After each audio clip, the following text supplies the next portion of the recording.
حضرت عمر رضی اللہ عنہ کی شان۔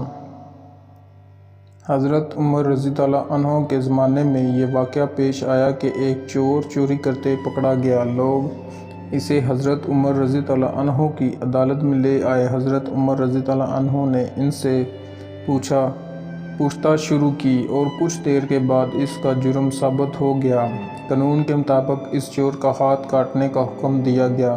یہ حکم سن کر وہ چور زور زور سے رونے لگا اور کہنے لگا کہ خدا کے لیے مجھے معاف کر دو، یہ میری پہلی چوری تھی، آئندہ میں چوری نہیں کروں گا۔ یہ سن کر حضرت عمر رضی اللہ عنہ نے اس چور سے فرمایا کہ تو جھوٹ بولتا ہے، یہ تیری پہلی چوری نہیں تھی، بلکہ تو اس سے پہلے بھی بہت چوریاں کر چکا ہے۔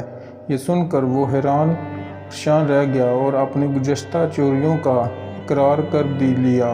پھر اس کے بعد اس چور نے کہا کہ اے امیر المومنین، آپ صحیح کہتے ہیں، میں نے اس سے پہلے بھی بہت کچھ چوریاں کر چکا تھا، لیکن مجھے ایک بات سمجھ نہیں آئی، وہ یہ کہ میں جب بھی چوری کرتا تھا تو اس چوری کا علم مجھے ہوتا تھا یا میرے رب کو؟ آپ کو میری چوریوں کا علم کیسے ہوا؟